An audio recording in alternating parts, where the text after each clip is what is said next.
everybody? Want to welcome you here to another live conversation. We're so excited. Thanks for watching, all of you on YouTube, Facebook, those of you that are watching live, those of you that are watching it back. I'm really excited for what God's doing. Want to actually invite you. This Sunday, we're continuing our Family Matters series, and Chrissy's bringing the word on healthy relationships. So you do not want to miss this week. Plus, tune in live because we're going to be broadcasting for the first time from our auditorium downstairs because it's finally ready to go. So you're going to see the LED wall, the beauty of the new space, and it's just going to make you that much more excited to be in it. And we're going to be there very soon. We actually have a completion date.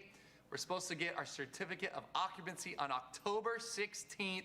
So make some noise if you're excited. Put a emoji in the chat, right? That's what they tell you to do. But hey, thanks for being with us. So I am here. My name is Caleb.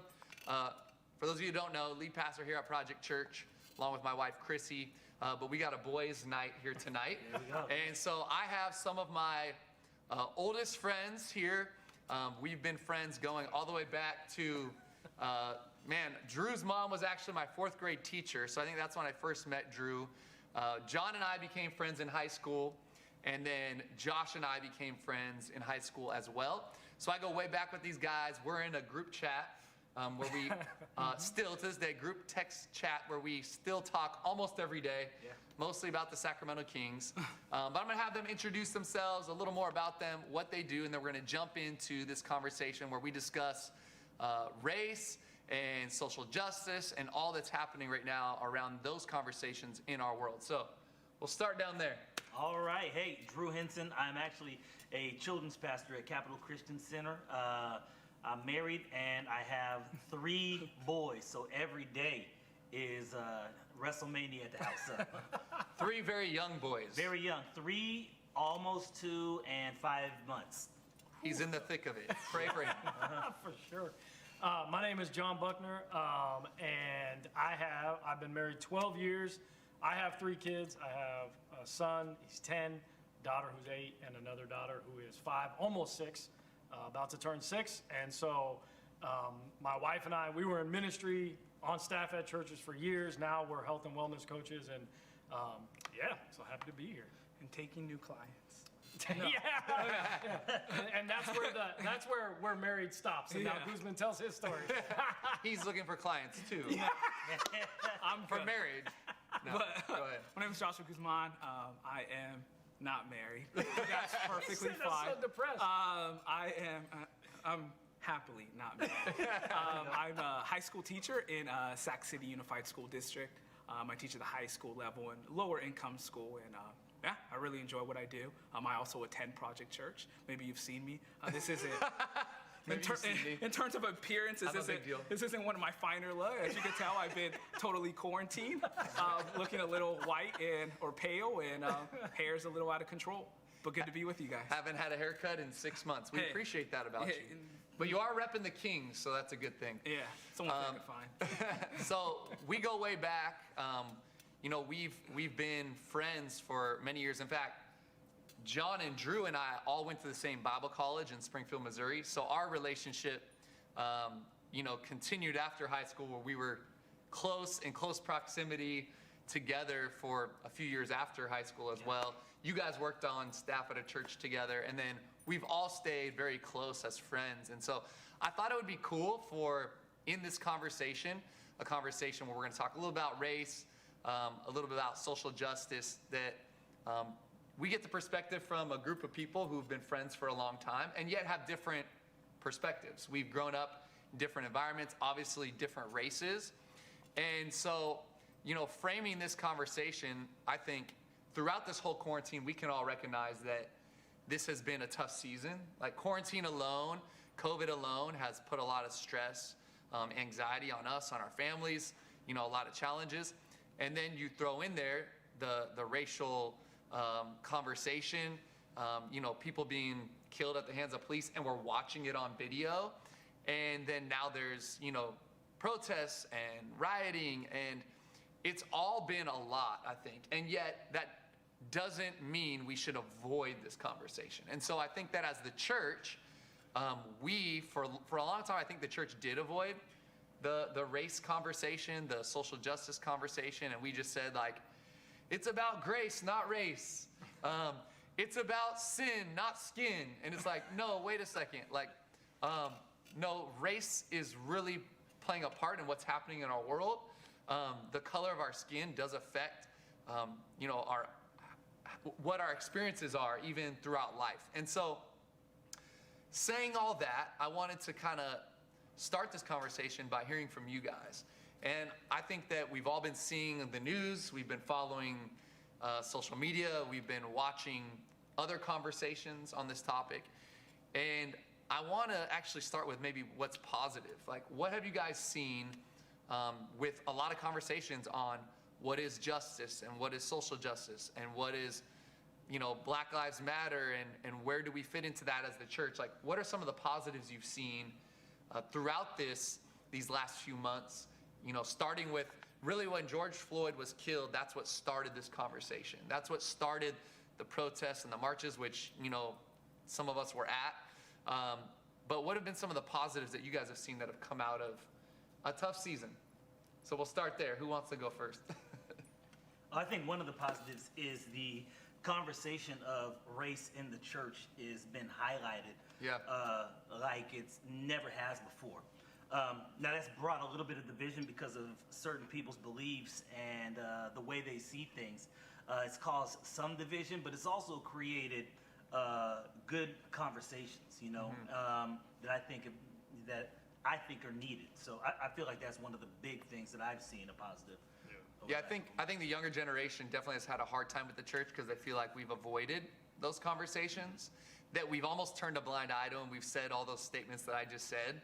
And then like, no, we're doing great. We're the house of God and we're the people of God and we're doing awesome, while all the while this, Sunday morning, 10:30 is the most segregated hour in America. And social injustice is happening and yet the church doesn't speak on it. So I would agree with that like just the conversation we're learning. I mean, I gotta be honest, the idea of white privilege, like I pushed back on for years. And it really wasn't until like this moment. And it took conversations that I finally begin to like acknowledge and see and understand what that even means. Because I don't think I understood what it meant before that. But it took me having hard conversations and being challenged by my wife and some other people in my life to say, okay, I guess I can at least acknowledge, and I'm starting to see, the truth behind that or where that comes from, that perspective. Because before that, I'm like, don't even talk to me about it because that doesn't make any sense to me. So what are some of the other positives you guys have seen during this moment? Well, I know for me, I think, and I can only speak like personally, I think there's a bunch of global positives that are coming out of this. And specifically like in the church, I think there's positives like Drew was saying, but now not working on staff at a church, I've looked at it from a personal perspective. And for me and my family and my house, and I think a personal positive for me is like the, I guess, desire or the seeking to understand has grown in me. So good, because honestly, to be honest, like in years past or in times past when something happened, I would have been afraid to ask a question. Because, do they think I'm racist if I ask this question? Because I don't know. So like now I feel like it's opened the door where, I need to, even though it's uncomfortable, I need to ask these questions to educate myself. That doesn't mean I'm always going to agree, but I can educate myself. So the biggest thing for me is I can grow in compassion and empathy. That's, I think, the biggest positive for me. And then how I can translate that to how I'm raising my kids. How can I help them be people that seek to educate themselves so they can understand and feel what other people feel, I guess. Yeah, that's good. Anything for you, Josh? Do you feel like positives come out of this? I mean, I just look at it sort of from like how I'm dealing with like working with younger students and communicating with like parents and things like that. Obviously, sort of like you guys have like that church aspect, and even though I'm involved here, I think the biggest thing that I've seen is just sort of the openness and sort of how this has sort of allowed people to know that giving their opinion and giving their view is perfectly, like, it's okay to be open. It's okay to have this type of discussion. And it's okay to feel a certain way. And yeah, it's just being able to have that open discussion with them. Yeah, I think that one of the challenges for me is like, I've always felt like politically, in a lot of ways in my life, like I fall like kind of moderate, you know, like I see both sides of the perspective. And what I feel like this moment has done is it's made me have to actually decide like what I believe. Because I think it's very easy to just kind of fall neutral and be like, oh, well, like I see those perspectives, but I don't really need to speak on it. But as leaders, and let's be real, like we all lead in different ways. As a leader of a church now, I'm like, no, I have to, you know, begin to, you know, plant a flag or take a stand or acknowledge, you know, what I can do as a follower of Christ, number one, but as a leader and a pastor, number two. And I think for me, the biggest like takeaway from this is probably the empathy side, is that I don't have to agree with every perspective. I don't have to agree with every conversation and how the conversation maybe is tilted, but I can at least acknowledge people's pain. I can weep with those who weep. I can mourn with those who mourn. And so when I hear this statement of like Black Lives Matter, and then I have conservative people on social media going, no, all lives matter, or conservative people in my life, I go, wait, like in this moment, the Black community is in pain, and I have to acknowledge that. I have to be empathetic towards that. And in this moment, it is okay to say, no, Black Lives Matter right now, because that part of the body is hurting. And so for me, the biggest positive is that I think more and more people are grabbing hold of empathy. Yeah. And empathy is crucial in understanding and in any kind of solution or change. Because if you can't acknowledge the pain, then how can you be a part of the change that needs to take place? And so I would challenge everyone out there to just like at least ask God, like, give me empathy. You may not understand every part of the perspective, but give me empathy so that I can at least see that my friends or my brothers and sisters of color are in pain. And acknowledging that now helps me to put myself somewhat in their perspective, see from their perspective, and then now I can jump in and be a part of some of the change. So when it comes to change, because I think that's something that we want, you know, what can we do as individuals to be a part of change, to bring change? And obviously we're still talking about race and racism and social justice. So what would you guys say, like, because you all influence different groups of people, we all do, in different spheres. Like, what would you say, and you could even start at the family level or an individual level, but what can we do to bring change? Knowing, like, we're not going to change the world overnight. We're not going to eradicate racism ever, because human beings are broken. Until sin is eradicated from the world and Jesus returns, it's going to be here, but we can begin to, you know, bring it to light more and help to challenge it more, and educate people more. So what are some things you guys feel like you're doing individually to bring change wherever God's placed you? That's a good question. And hopefully I'm a work in progress. I'm still working towards what I can do, but I'll go back to as one, I start by asking questions, trying to educate myself, trying to grow in empathy. And one thing I think individuals have done, but I've seen the church, I think, kind of mess this up too, and social media, news outlets don't really help, is people are so like bent on making sure their opinion is heard. Yeah. And I think I'm learning that, like, I mean, just take Jesus, right? Like, not once does he ask my opinion. Like, he didn't ask my opinion when he created all this stuff. So Yeah. it's like, but we feel so empowered to give our opinion. And a lot of times, opinion and empathy don't always go together, because we argue, and more times than not, we want to win the argument that we actually want to restore a relationship. And I think for me, I'm growing in that of like focusing on the relationship. I think about good, yeah. how I show up on social media, all those kind of things, is how can I add value to somebody else today? And for me, I can grow in that by asking questions, by trying to educate myself and grow in that, but then also at home, teaching my kids, talking about it. My son is 10, so he's a little older, so he sees things more. So I can talk to him about, hey, did you see what was going on? Do you understand what's happening? And help him start to understand that life isn't always the way you see it for everybody else. Mm-hmm. Because I think when we can see outside of our sphere.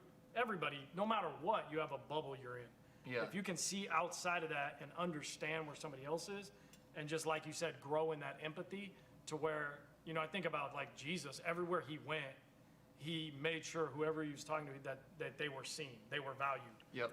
And I think that's the end of the day, is I'm not trying to change somebody else. I'm just trying, I want to value you. I want to add you. I want you to know you've been seen. I see you. I value you as a person. And so every day in my normal conversations, how can I do that? How can I go about that? Yeah. But like I said, I think it's a work in progress. Right. Always trying to grow in that. That's good though. Do you want to go, Drew? You want me to You go? got something right now, Goose? I mean, Go ahead, Josh. Sitting on something. no, I just think like in my life, I have a super cool opportunity. You know, I'm in charge of like, I have the same 20 kids, you know, for 4 years. And those 20 kids, I have 17 of them are people of color. And so like just being able to have that type of discussion and being able to hear from them, they're very much social justice. I spent my Saturday at a rally. And it's not something that I necessarily do, but they actually reached out to me and they wanted me to come and participate with them. And that's how I spent my Saturday. I think it's very important for me to listen to them, to tell them how I grew up, how my friends, how my family, to continue to love on them and to continue to support them. Just such a cool opportunity, and I don't take that at all for granted, and I understand the importance that I play and that they play in my lives. And you know, we always talk about shaping kids' lives and what are we hoping to see from them in a couple of years. And not only am I seeing that, but not only am I there also with love and support, but they're also helping me. And it's just a cool experience and something, yeah. Josh, I know that one thing you've done, because I've talked to Josh about this, is with your class, you know, you ask hard conversation, or you ask hard questions and have hard conversations with them. And he'll tell me, I'll even play devil's advocate, you know, and like I'm stirring the pot, but essentially what you're doing is trying to get them to see from other perspectives, right? Yeah. And as you do that, then you're able to guide the conversation. You give them opportunity to share. And I just think it's cool, you know, like God's given you a classroom of students at your school, and you're using that to help mold them, but you've done it in a way that's like, you challenge them to see it from the other perspective. Why do you think you've always challenged them to like, look at it from the other side? Because I think right now, let's be real, I'm just gonna keep it 100 with y'all online and these dudes. The right wing and the left wing do not want to understand one another. They literally just want to prove the other wrong and do anything they can to get themselves in a place of power. But in order to have true progress, we have to understand the other perspective. Because how can you get someone to learn or to change if you don't understand why they see the world the way they see it? And I mean, I've been in a lot of hard conversations in the last 6 months, especially 4 months, where I'm like listening to people who think very different than me, and I'm letting them share. And I'm understanding their perspective, and then I'm able to challenge it, but I say, I hear where you're coming from, but have you thought about it from this perspective? And I think that's what's lacking right now in our world. We just cancel, right? Cancel culture. We cancel them, but they don't think the way we think. Or we're so loud that they're not going to accept what it is we're saying because we're not giving them a chance to speak. So how have you done that in your setting? Because I know you've done a good job of it. Yeah. You know, even when you're saying things you don't even agree with, you're challenging them to think I differently. do, and we can always think we're in the middle, or maybe we're to the right or to the left. I have a feeling where I am, but Where are you? But I want students to be able to gather the information and to form like their own opinion. And I think that's extremely important, especially like to see all sides. And that's what I'm trying and hoping to do, if necessary. Maybe going to this rally and going to other things, is understanding both sides. Yeah. And that's what I want from my students, is I want them to understand and to see, okay, both sides, and then to form your own opinion, and not necessarily listen to what I have to say or what they hear or see on the news. It's I want them to form their own opinion. And with that, you get to hear from their experience. You know, you might have 9 kids living in 2 rooms, or you might have and so listening and having this dialogue is extremely important because it allows us to understand where you come from and how those opinions are formed. Yeah. Good. Drew, what about you? Yeah, I think, Change. as far as change goes and what I'm trying to do, man, it's been tough, even trying to like process everything, right? Some of the issues and things that I've experienced growing up, and issues that I thought I was past, things that I thought didn't bother me, you know, I thought that it was over and I hadn't thought about it. A lot of that stuff recently has just been brought up to memory. Whether it's unfair treatment, whether it's things that I've experienced, whether it's things that people have said to me, it's all being magnified now. So a lot of my struggle really is mentally and really trying to protect my mental health. One of the things that I do sometimes, man, is I'll be in the car thinking of a conversation or thinking of something. There's little words or certain things that trigger me, and I'll be in the car real quiet, and my mouth is moving, and my wife knows I'm thinking of something or trying to respond to something. A lot of times when I get in that type of space, when I'm always thinking of a comeback or always thinking of something to say, it really puts me in a place where I'm not doing anything, right? Yeah. My goal during this time would be, and I think that you touched on it and you've touched on it as well, is being somebody who's able to listen to other people and listen to different perspectives. Me and my perspective, how I grew up, that's not going to be the same for everybody. And people's views are shaped off, a lot of time, at least for me personally, my views aren't shaped off of something that I've seen on TV. It's shaped off of primarily stuff that I've actually gone through, stuff that I've experienced. That's where I get my views from. So when people doubt my views or doubt that, it hits a little bit different because of the fact that, you know, this is stuff that has been developed through me, you know? So when you doubt what I'm saying, it's hard for me not to view it as you doubting me. But what I'm trying to do is really start with changing myself, you know, getting to be somebody who is willing to listen to someone else and willing to hear their perspective and not cancel them out, right? I think of my dad. One of the things my dad, he's been gone almost 2 years now. My pops, he was like king of cancel, bro. If somebody said something that he didn't like, oh my goodness, he was a straight fruit ninja with it. Cut him off real quick. And I see that growing up, right? And then, and that's one of my things, right? Is not to be that way and to, you know, not cut people off, but to listen to them so that I can grow. I don't want to be so set in my ways that I think I'm always right and can't listen to anyone else. Another thing I'm trying to do is really instill like empathy in my kids. You know, if I can get them to a place where they're not just thinking about themselves and, you know, God's given me 18 years with all 3 of these young human adults. If I can create them, or excuse me, if I can instill in them the ability to think of others and listen to other people, and then hopefully they pass that on to others. 1, when they have kids, they're going to raise kids, hopefully they're the same way. And then 2, they're going to be people who are always listening to what other people have to say and who have the ability to like feel for them and to, you know, not just think about themselves, but to consider them, someone else as they're making decisions and dealing with people. So Yeah, it's good. That's huge.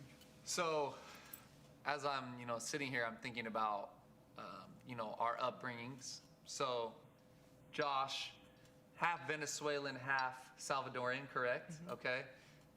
Drew, who's obviously African American, 2 African American parents, and then John and I, who both have, you know, Caucasian Straight parents. white boys. Yes. But then I think about now, like, and Josh, you know, you're not married yet, but now, you know, I'm raising kids, and you guys are raising kids. Obviously, Drew, you're in an interracial marriage. Your wife is Caucasian. So talk to me about, like, going into that, and then how that's, you know, in terms of, like, how you felt like the world perceived you and her. What has been her experience? I mean, obviously you speak a little for her. And then, like, what are you doing with your kids as it relates to, like, conversations on racism? And then I want to ask you the same thing. Like, what are you doing with your kids as it relates to conversation on racism? But start with, like, I'm curious about your marriage. You know, Okay. like that whole process. Yeah, it's interesting, right? I think me personally going into it, right? Like the way my parents like raised me is their whole concern was they wanted me to marry somebody who loved God and somebody who was a good person, right? So it didn't really necessarily matter what they looked like or anything on the exterior. It was more so who they were and what the relationship with God was, and that was what I looked like. That's what I looked for when I met Alicia. Like those qualities about her is what I like. Plus, she looked good, so that's also a priority. That didn't I was curious, that didn't so hurt you either. never felt pressure to like marry, because I've heard a lot, especially now, it's like you need to marry your black Nah, queen, no, like growing up, I never got too much of it from people, especially being out here in California. Right. In California, it's a different culture, man. People, that doesn't hang up as much. Maybe in certain sects of California, but in the Sacramento area, you look around, you see it all over the place. Yeah. So it was never really a concern. You mean mixed couples? Mixed couples, yeah, mixed couples was never really concerned. It was never, something that was, an issue for me when choosing. Yeah. There was like an internal struggle, an internal conflict of like, hey, what should I, is it wrong for me to marry somebody who, isn't my race? And what do I do with that? Like me and Alicia, our dynamic, her being white, me being black, that's never an issue. I think what now, the things I think about is my kids, Right. One of the things that happens in you with biracial kids as well, you understand this, is that people want to like label your kids or put them in a box based off of what they look like. So if your kids look more Asian, they're gonna say they're Asian. If they look Yes. more white, they're gonna say they're white. Right now, I got 2 kids that look African American, and people identify them as African American. I got another son who looks extremely Caucasian.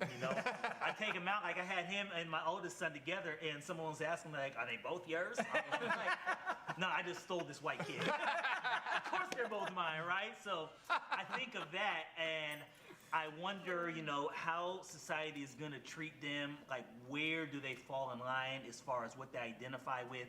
Can they identify as both? How, with the racial climate that we're in right now, the height of it, what is it going to look like, 15, 20 years from now when they become adults? Yeah. Those are the kind of conversations and things that me and my wife think about.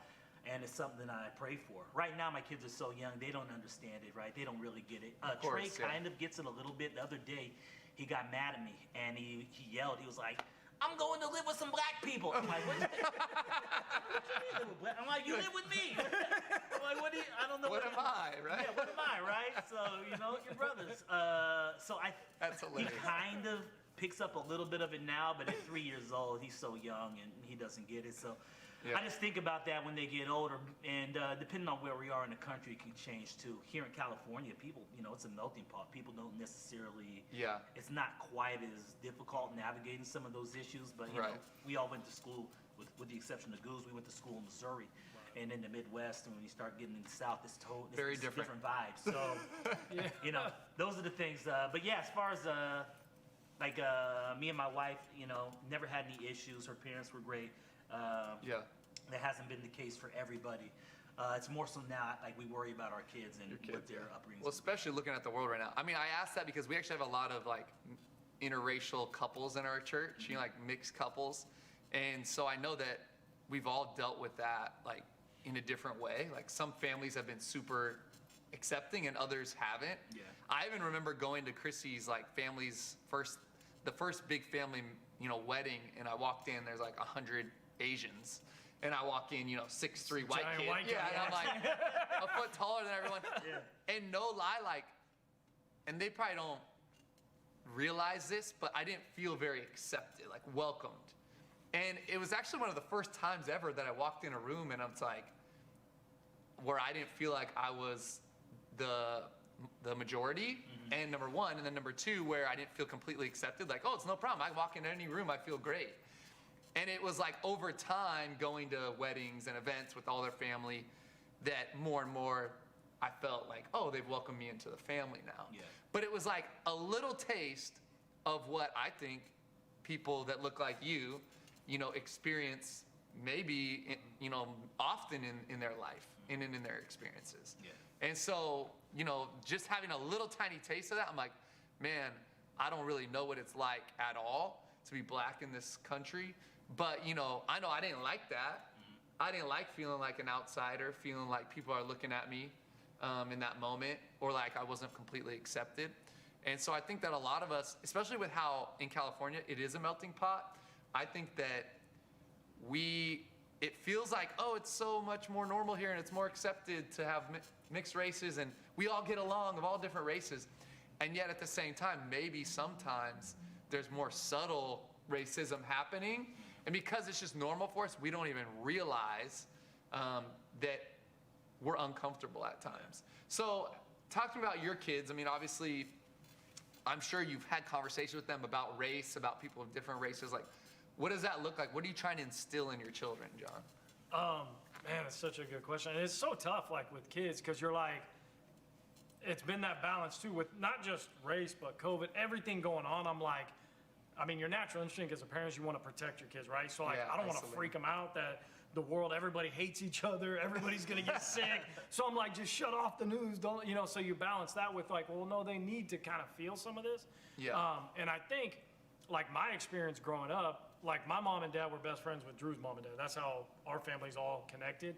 So race was like never a thing. Honestly, like I didn't even realize there was as big a race problem in our world until a lot of this stuff started happening. I knew there was Yeah. racism. I knew there was racist people. It felt like it was a thing of the past, But the right? impact and the actual feelings that African Americans live with, even still, I was like, whoa.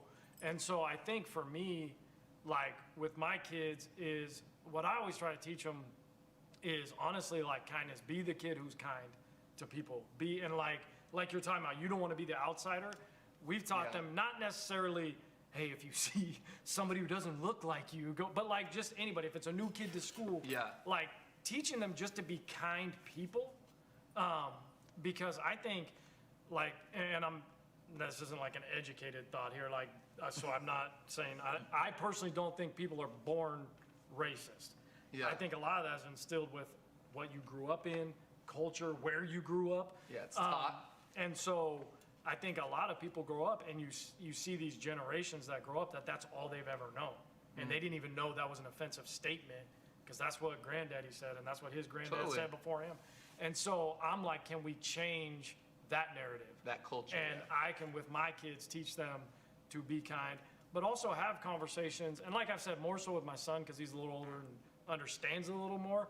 And I will with my girls too in times and as they get older, understanding. But basically, be someone who looks for someone who might be feeling outside and Yeah. go and offer a hand, go talk to them, go and just be the person who's kind.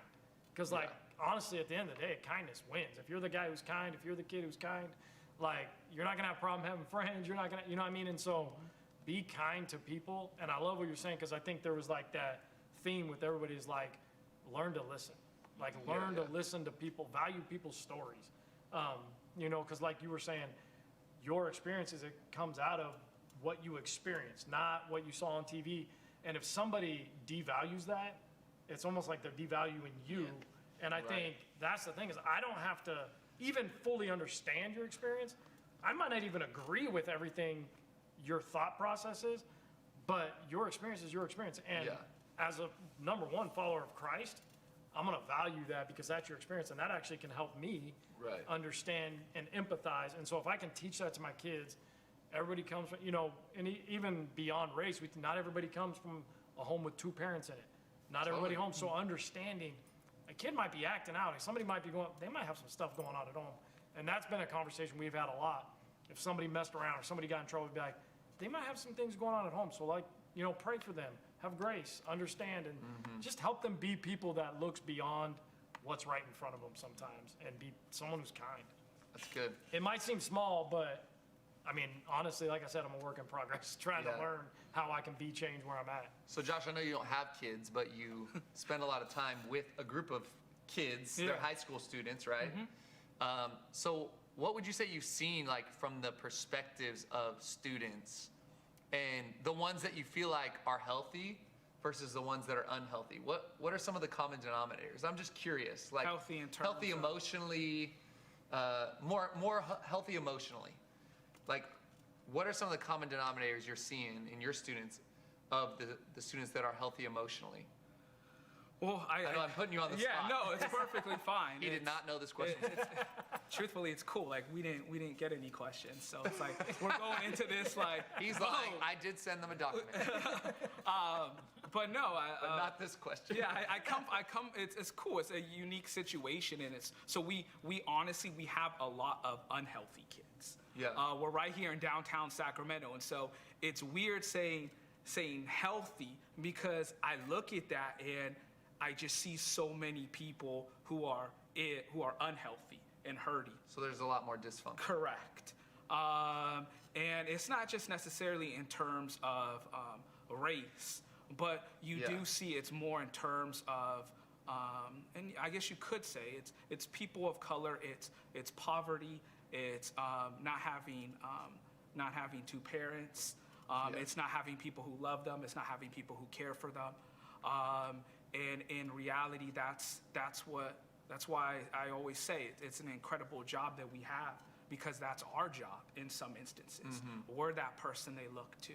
We're that person they look up to. We're the person that show them new things. I alone, I did 3 college trips for my, and a lot of them, they didn't even think that was possible. They come from a place where they're first generation and they're going to be the first person to even go to that, Go to to college. college. Yeah, that's And so, but yeah, but what I look for in terms bringing it back, healthy kids, it's those people who see that there's light at the end, that see that there's hope.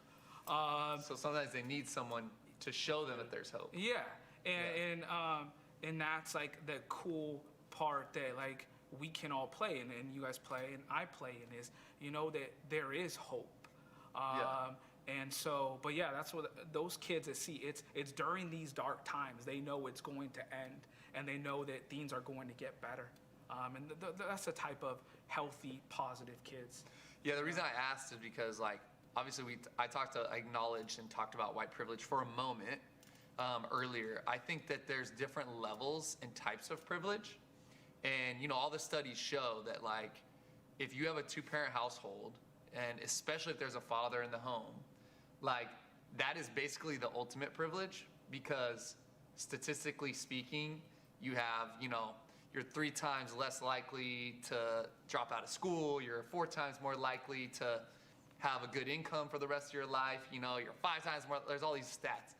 And so to me, it always comes back to the family unit is the most important thing to eradicate racism, to give our country a better future. And you watch as our country has deteriorated, and you can also look at the home, the family structure, and how it's disintegrated in the same time frame. Yeah. And so for me, whenever people are the church needs to eradicate racism, I'm yes, we need to fight against it, we need to speak against it, we need to condemn it. Right now, we declare that racism is a sin, it has no place in the house of God and the people of God and the hearts of God's people. But you want to know how we bring the most change is we have healthy family units, because healthy family units are going to teach their kids that all people, right, are created in God's image. Doesn't matter what background, race, color, all that. A healthy family unit is going to raise their children to be kind, as you said earlier. A healthy family unit is going to do better than our parents did. Like you said, Drew, I'm trying to not do what my dad did. And obviously your dad is an amazing man and did a lot right, which is why you're as great as you are. But there's some things he did wrong, just like my dad's an amazing man, but there's some things I'm doing different than he did. And we should learn. The problem is our country has actually gone the opposite, where the family unit has gotten worse, this disintegration. And I'm telling you, that's what the enemy wants. Mm-hmm. And so when I tell people, when people ask me, how are we going to eradicate racism? I'm dude, we're going to preach Jesus, the hope of the world, and we're going to strengthen families. Because if we strengthen families, we strengthen children who then grow up to be healthy, emotionally healthy, loving, kind, looking at all races the way Jesus would look at them. And so for me, like, and some people out there may not love this, they're like, no, you need to go protest more. Like, I went and protested. My kids chanted George Floyd for like 3 weeks after that. They didn't even know what they were saying. They're like, who is this George Floyd? And I had to explain to them, like, I hate to make light of that, but, like, it was funny that they kept chanting in our house. They'd just be walking around the living room like, George Floyd, no justice, no peace, right? Like, I took them with me, and then I had a lot of cool conversations with them. And I've had tons of conversations with them around because of Chrissy's family being different than our family, like being able to talk to them about differences, and yet we're one in Christ, right? Like, there's neither slave nor free, Jew nor Greek, right? We have the same God the Father, God the Son, the same baptism, one baptism that's for all, that's in all, that's for all. And so, having those conversations, and so that's why I just think the family is so important, which is why we need to get Josh a wife. So we're taking applications. Just let us know. What are you looking for in a woman?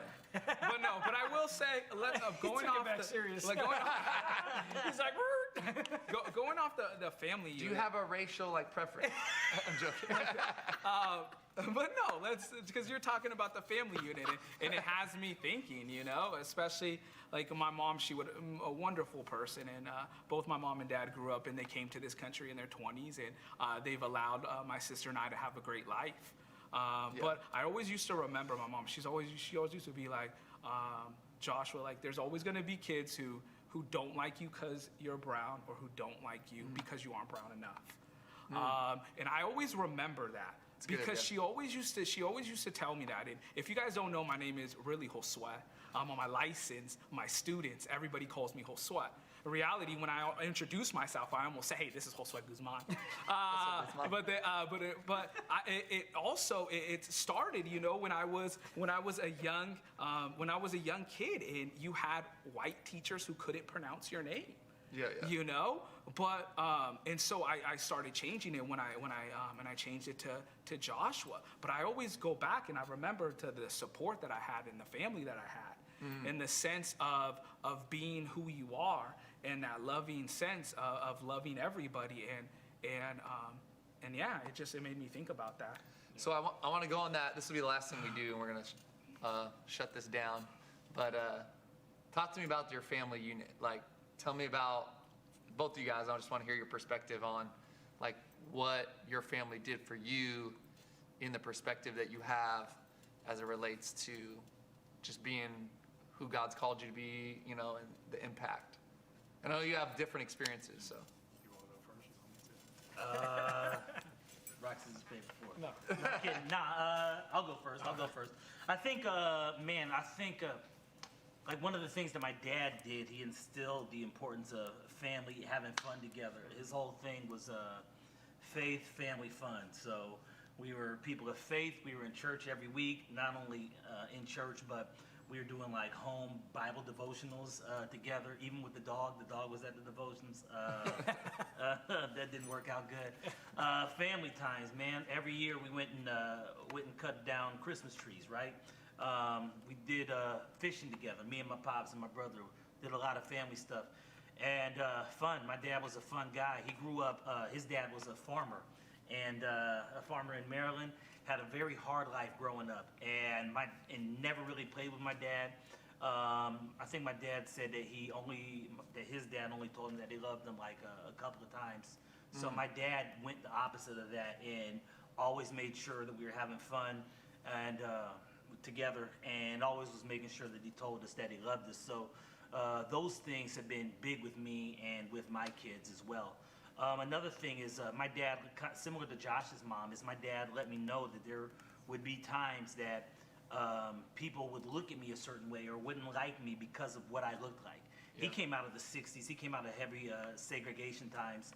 So his perspective and upbringing was a whole lot different than how I grew up, but he did give me those warnings. And growing up in California, I didn't, it wasn't like I experienced it like really, really heavy, but there was definitely times where I knew something was different, or I knew I was treated different, and I couldn't always pinpoint why. Looking back on it, I think I know some of that now. So with my family, what I'm trying to do is really, first, I want them to be, we're going to be in the faith. I want to have fun together. And, I want them to know that family is important. One of the things that I do is I look at John's family. John's always doing something with his mom. They honor his mom. John looks after his side. Same thing with Kristen. She's very, very close with her family. I see them doing things together. And I think that's huge. That's important. I didn't grow up close to my cousins, but right now, having my brother and his daughter in town, the idea of cousins getting close and all being together, something that I look forward to, and it's something that I've really taken from John. So that's really what's important to me right now. Yeah, I mean, honestly, when you talk about like family, it's hard for me to even separate Drew's family from that because for me, I mean, and you guys know my story. I don't know anybody out there. We don't have to go in deep, but when I was 13, my dad committed suicide. And so honestly, Drew's dad was a father figure for me. Yeah. Now, my dad was a great example up until then, and which lends to the impact that a father can have on the family unit and why it's so devastating for a family when there's separation, when a father's absent. In fact, I was reading different studies and they were talking about kids that, they get their nurture and things from their mom, but a son always looks up and wants to be their dad, and a daughter will always look up and want to marry somebody who's like their dad. So essentially when it comes down to it, it's like your children are going to get their value, who they are, what their worth is from their father. Yeah. And so when that's absent, you have a generation of kids looking for value, looking for worth, and that can play into race too. And we have a fatherless generation. Because culture is telling whether you're a white, African American, Venezuelan, whatever, is what your worth is. And I think for me growing up, I never doubted my worth, my value. My parents loved us exactly like Drew says. Faith was the number one thing. Family was huge. And my dad, for me too, was the most generous man I've ever known. If somebody needed something, he would give it. In fact, my mom and them would have arguments sometimes. He'd walk downstairs with the TV. And she's like, what are you doing? He was giving it away to somebody who needed it. He's giving cars away. And so I just watched this as a kid, not really even understanding it, but later on in life, realizing like my dad was the type of person, and my mom, obviously together, of the type of people that if you needed something, it was yours. And most of you, I mean, all of you have spent time in my house. Like my door's always been open growing up as a kid. And that's how my mom is. And so that's been instilled to me that my house, our family unit, we're tight, but it's open to others because I think it comes back to too, like when you talk about eradicating racism or even these pains in the world, the ultimate answer is Jesus. Yeah. I mean, there's no reconciliation without Jesus. And I think that was instilled to me that Jesus is the number one thing, the number one hope. And so if I can point my kids to Jesus and say, follow his model. What does Jesus say? And that's what my parents taught me. Honestly, that's what Drew's parents, because they were so close to me growing up. Like I said, he was like a father figure. They taught us that. What does Jesus say? And that's the type of man you need to be growing up. And that's just what I've tried to point my kids to in our family. That's good. So in the church, last thing, I'm going to ask this to Drew. In the church, what do you think, in this moment that I would say like our brothers and sisters of color who love Jesus are looking for from their brothers and sisters maybe that are white but also love Jesus? Like, what do you think if the black community, I don't want you to feel like you have to speak for the whole black community either, but if you were to speak for the black community, Don't feel like it, but you need to. what would you say, like, this is what I think the white community who loves Jesus needs to do in this moment? Because I think a lot of us are going, what do we do right now? And we talked a little bit about it. But. Man, I think the number one thing is just empathy and conversations, right? Sometimes what happens is, even John touched on this, is the idea of not wanting to listen to the other side, but wanting to prove you're right. So if there are things that you don't understand because like maybe you haven't been exposed to a lot of African Americans or black culture in general, don't be quick to make a decision, don't make it quick to have an idea or a thought on it if you don't have that type of relationship with people of color. I think the idea of, sitting down talking, like some of these issues, race and stuff like that, can be real heavy. Yeah. All of us, we got years of friendship, so there's nothing that we're going to be able to say that will, ruin the friendship or anything like Right. that. But I can understand if you don't have that type of relationship with somebody being hesitant. And if you don't have the relationship to talk about these kind of things, then just be willing to listen. Yeah. Just say, hey, you know what, I don't know, but I want to know. I remember one time when I was in college, right? When I was out in Missouri. It was at a Bible school, and in Springfield, it was like 96 or 97% white. There was like no black folks at all out there. So that Springfield, led to me having just interesting interactions with people, right? And there was this one dude, and I think his only exposure to black culture was Snoop Dogg videos, right? That's all he knew. He grew up, I'm not sure where he grew up, some small town in Indiana, and I would talk to him, and he would always say little slick jokes or say things, man, and just always say offhanded comments. And one day he said something to me, and I just let him have it, bro. I'm like, yo, if you ever say that again, I'm gonna punch you right in the mouth, I promise. I don't care if we are in Bible school. I'll hit you and pray for you afterwards. Let this dude have it. Lay hands on him. Yeah. In He left Jesus' me name. alone, and then probably like a day or two later, he came back and apologized and told me, he's like, hey man, I've never grown up around black folks. I didn't know. I thought this was okay. I'm sorry that I offended you. And Yeah. once I understood that he wasn't racist, it wasn't that he was racist. It was more so he was ignorant Ignorance of how is to different, deal yeah. with people. Oh, well, that's totally different. It's not that you hate black folks. You just never been around black folks. Yeah. You don't know how to interact. So from that day forward, I kind of changed my perspective on how I dealt with people that were, inside of the church. And he was at a point where he was willing to listen. And I think in the church right now, if there's people who are willing to listen and to sit down and have those type of conversations, I think that would benefit the body as well. Yeah, it's good.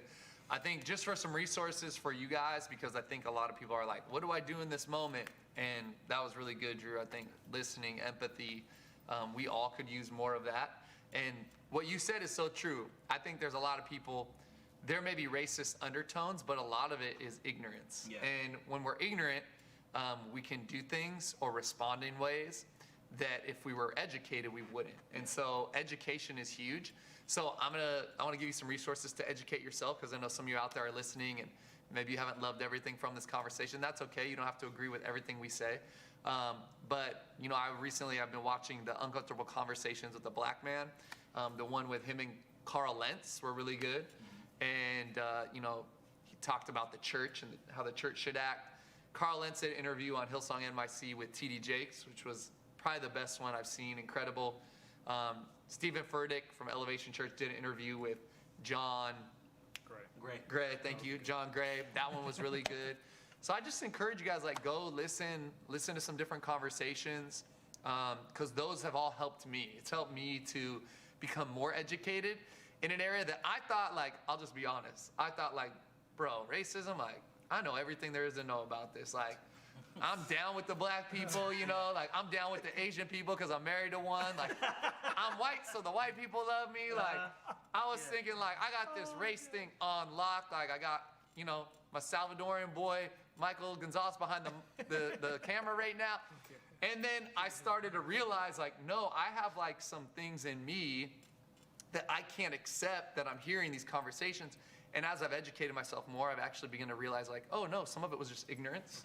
And I don't agree with everything. Yeah. And so some of it I'm like, no, I'm going to spit that out. Eat the meat, spit out the bones. But more education has helped me. And it's helped me to be more empathetic. I think education should help us to be more empathetic. Unfortunately, knowledge does puff up.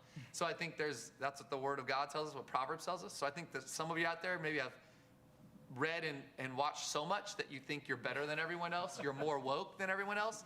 So I'd encourage you to really go to the Lord with that, because that's pride, and knowledge puffs up. So we have to balance that, Yeah. right? Learning with humility. Because if we maintain humility, then we won't ever think we're better than anyone, even if we are more knowledgeable, if we are more educated. And then we're able to empathize and love people that we know have a wrong perspective, but we're humble, and humility always positions us and postures us to love people that maybe don't have the right perspective. So that's our challenge to you guys today. Thank you for listening to this conversation. Any final thoughts you guys want to say? A sign off? Do you have like a saying you want to leave them with? Go in Find peace. him a woman. I'm sorry. No. So hey, again, thanks for listening. Don't miss this Sunday as we continue our Family Matters series. We're talking about healthy relationships. I think this is going to be powerful for you, and this is for whether you're single, dating, engaged, married. It's going to be a great word for you. Chrissy's bringing it. And we're broadcasting live from downstairs. So first glimpse of the auditorium, 9 and 11 a.m. live. If you're not in a community group, go. We have groups launching in the next couple weeks. Text project groups to 97,000 right now. Project groups to 97000, and you can sign up for a group right now. But thank you guys. I want to thank my good friend Drew, my good friend John, my good friend Josh, or Josue Guzman. Yeah. And thank you guys for being with me. Man, it was my pleasure to be able to hang and talk with them. We love you guys. We're praying for you. Have an amazing week. We'll see you soon.